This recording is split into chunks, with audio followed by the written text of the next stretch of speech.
a question for both of you. Dorothea told us that her PhD was on a totally different topic, and then she decided to take another topic and do her postdoc on a second topic. And as I understood, you sort of you're a theoretical physicist, and you continued partly on the same path, but not quite the same. So what I would be interested in hearing is the pros and cons of making the choices you did. Dorothea completely changing track, and you perhaps building on the work you have done before. Okay. Should I start?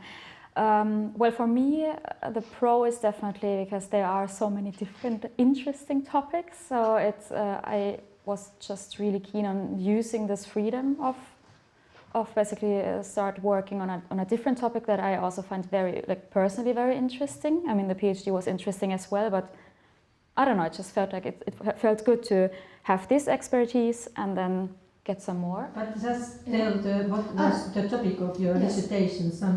It's related to your German background or German minority here in Helsinki. Yeah. I did the PhD on people of German-Finnish family background, so it was a lot about feeling of belonging and transculturality, what it means to people who have this background in a way. So yeah, I mean, as I said, like I'm happy that I did this PhD on that topic. Like it helped me develop certain ways of thinking. I appreciate that. But then I was also happy to start something else.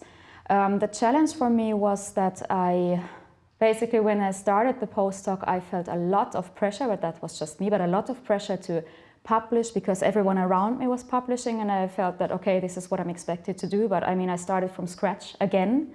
So it does take a certain time to first find out where I want to go, read enough literature and so on. I still feel like I should be reading more. So this is certainly like the con in a way, but at the same time, I'm happy that I did that change. I noticed that you are working in Helsinki Institute of Sustainable Science. I have worked 20 years at the University of Helsinki, and in those days there was not that kind of institute. Kestävyystieteen institute. Could you tell something about this institute? Yeah. Your team. Well, I don't really have a team there. It's more like an institute which provides a network of people working on sustainability issues. Okay. And I basically applied for affiliation to that institute at the same time. Not at the same time, afterwards. But I did also apply for UBARIA, which is Urban Studies Institute. And I mean, the way it works out for me is that they provide basically, or they organize certain meetings, events. They have a call for abstracts for a joint publication on sustainability sciences from a humanistic perspective. And I basically kind of use this opportunity of being in those institutes for just creating my network, like finding people to work with that might complement my own work and so on. So it's a multidisciplinary community. Okay. Hey.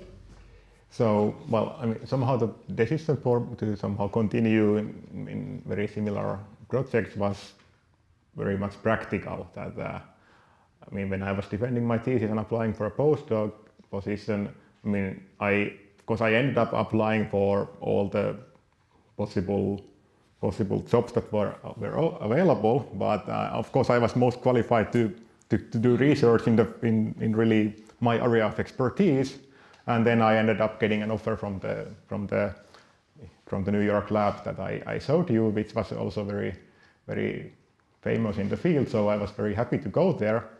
The advantage is kind of clear, and as basically the opposite what you say, that okay, I can continue.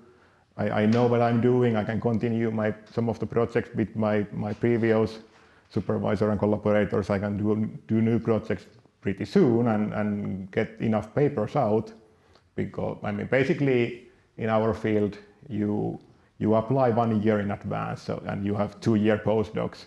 So you basically have 1 year to make enough publications that you can apply for your second postdoc. So if you start from scratch, it's pretty difficult. It's possible, and I mean, people kind of course, people understand. I know I have friends who have kind of shifted between the theoretical particle physics to a slightly different topic, and then of course some of them are doing well.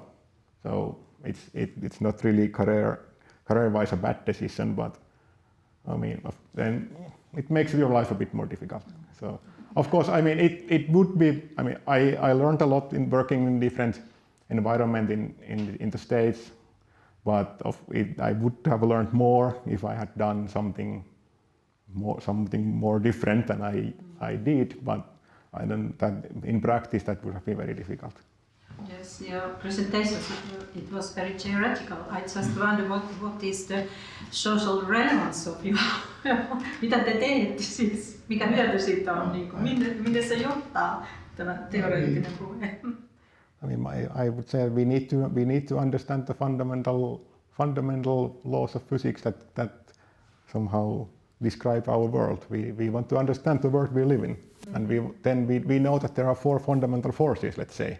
Then my particular interest is to understand one of those, or some aspects of one of those, and that knowledge is to my mind important as it is. And let's say a couple, like was it a week ago or so, we celebrated 30th anniversary of World Wide Web. That was created at CERN as a somehow side project. Or you can always talk about all the like applications to medical science.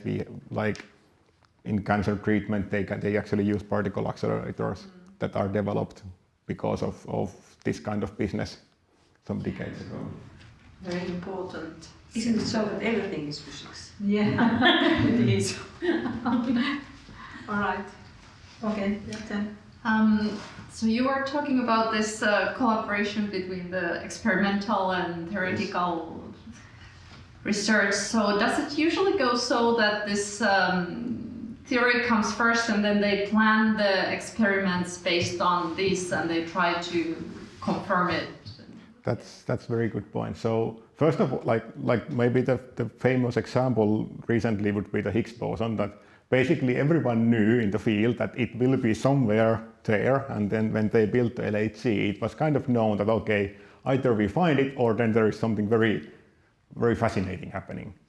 And it was actually very boring that they found it. Most people in the field hope that they find something else or something more than what that's always the most boring thing, that if they find what you expect, then okay, then you then you know that then you understand somehow what's happening.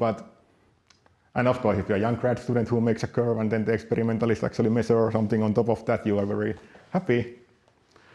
But let's say on the other hand, it happens all the time also that they make some measurements that are surprising, and then there is ongoing discussions in the community in some of the details of some of the measurements that has been made in the last couple of years. Let's say okay, they measure some correlation that somehow doesn't really make sense, and now we discuss for a couple of years in all the conferences what that means. So it happens both ways. I could continue with the same theme somehow, that when you compare this theoretical and experimental physics in this kind of topics, so like who is usually the one who is wrong? So like, when you do the maths, then that's the way it is, or like is it when they make the experiments then something can go wrong, or is it just that there are surprising results? Or usually it's much more common for the theorists to be wrong. Of course, somehow, if you're a theorist, you make a calculation, you write a paper. I mean, when you trust your results, you publish a paper.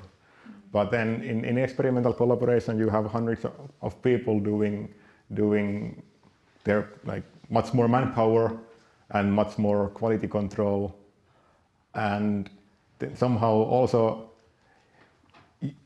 Then when you're a theorist, you also have to make some assumptions. You cannot do a perfect calculation. And then usually what goes wrong is that you assume something that turns out not to be the case in the nature. So usually you lack your calculation, your model lacks some aspect of physics, and then you don't describe the data. Sometimes it goes the other way around. Like 5 to 10 years ago, there was one event that made it in the news also, like in popular news, that they measured faster than light neutrinos. Maybe some of you heard the news, and that turned out to be there was a cable that was not well connected, but they published their observation, and they were made very big headlines. And then it took half a year for them to realize that the cable was not connected properly. Okay. Yes. So I have a question, I guess, for both of you. So myself, I'm a physicist as well, and there's like we're doing a kind of new type of model in our group, and we're about like, I mean, there's maybe 30 people in the world who would know what to do with that model. So 1/3 are sitting here in Helsinki. So we kind of choose what we want to do with the model and try to convince funders with that. So I guess the question is for both of you, so how free are you to choose what you want to do? So I gather that Dorothea could choose a new topic because she liked to and got funding for it, but how free are you in your case where there are thousands of people doing kind of, let's call it LHC science at wide, so is it like one niche you do and you try to be good at it, or like it's already prescribed what you want to do, or are you free to choose a specific, the topic you chose today, for example, to present? Or? Well, how to say, I mean, somehow as an Academy of Finland postdoc, I don't have a supervisor who tells me what to do. So somehow the size of the field, if I go to the biggest conference in the field has, say, 800 people participating. That somehow both theorists and experimentalists. So, I mean, you want to somehow do something that's hot these days and what's most relevant to get to really, be in the flow and get citations and so on. So if you start to do something very exotic, you get neglected very easily. And most likely you are also doing something wrong. Or you could be very clever, but you have to be very, very clever. Yeah, well, in my case, I was lucky enough to have the possibility to basically find my own research topic. I get 3 months of probationary period to write a research proposal, and in theory it could have been possible that after submitting it, then there was a committee or like, I don't know how many people, but basically reading it through, and then it could have been possible that I would not have continued as a postdoc, like in this position. But yeah, the main point was actually like what you said, like finding topics that are relevant for society, that are kind of topical. So yeah, in that regard, I was quite lucky, I guess. But it does depend. I mean, I know other people who are, if you're employed as part of a research project or something like this, you're less free. But yeah. Mm. I just found, could you open a little bit more about your source material? What kind of, you have made interviews? Yeah. So basically I did some interviews with several activists. Like now, if I just focus on local, I mean, I did start with doing interviews with different people. But it's not going to be only community which you are researching for? No. Yeah. So yeah, first of all, I did some interviews and I went to their events several times to see how things are going, talk to people and so on. But my future goal is to do basically a study on another place and contrast those in order to approach this role of the space, of the physical space. There is another project in Redi, in the mall, in the shopping mall, which is called Olohuone, and it seems to have certain principles in common with Loco. They try to create a space which is like you don't have to buy anything, it's non-commercial. However, it's at a shopping mall, so the setting is completely different. So that is basically the thing I'm doing next. I mean, I've been to Olohuone already a couple of times, but I want to focus more on this in order to basically approach this role of the physical space and the influence and the impact it has on space, on the perceived space. Yes. How do these people going to local find you? Like, are they happy to help you and give interviews, or do they find it somehow annoying that you are doing this kind of research, or what's the attitude? Actually, a quite positive one, I would say. Especially when I started doing my field work, Loco was quite, kind of stuck in a loop of not finding a permanent space to use and not getting any funding and so on. So they were actually quite happy that I expressed my interest, and they kind of understood it and interpreted it as a acknowledgement that the fact that I find it interesting means that there might be something relevant to it. And I made it quite transparent when I went to the events. I mean, I did not interview anyone there specifically, so but people knew that I'm a researcher and I'm just hanging out there with them and so on. And to be honest, I'm pretty sure that everyone felt safe about it, because I did not take any pictures there, for instance, or I did not note down names and those kind of things. But you are using English?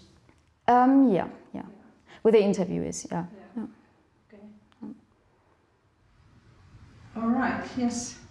The topic what you're having is having this kind of social relevance, and as you said, that it's maybe, or it's not so easy to just transplant that into different environments. But you had also suggestions how to do that. But do you have some ideas how to communicate then the results of your study? Because of course this could be something that could be spread in the way that people would in general be aware of this kind of stuff, even though it would need to be built up by the society itself. When I started with a postdoc, or specifically when I started working with Loco, I had this idea that I could really kind of provide knowledge or information for municipality, for instance, and really kind of try to help also Loco in a way to get certain support. Until today, I haven't really managed to do that. I'm not quite sure how to do that. I think the issue that I see is that at least academic publications need a lot of time. So even once you submit the article, it might take a long time until it's published. But I will be writing a blog post, for instance, for the new Urbaria blog, urban studies blog. And I was also thinking that I could write an article for this Ylioppilaslehti. Yeah, something like this. So yeah, but this is certainly something I am wondering about, how to create more impact and outreach to spread this knowledge. Okay. My name is Bill Bromley at Tampere University. I'm an engineer, so I think this question is relevant for both of you on the social side or the science side. So you talked a lot about your results, and I think as a researcher we're always really happy to have these nice results and we see all these positive things. But on the ethical side, do either of you see any bad uses for the kind of research that you do?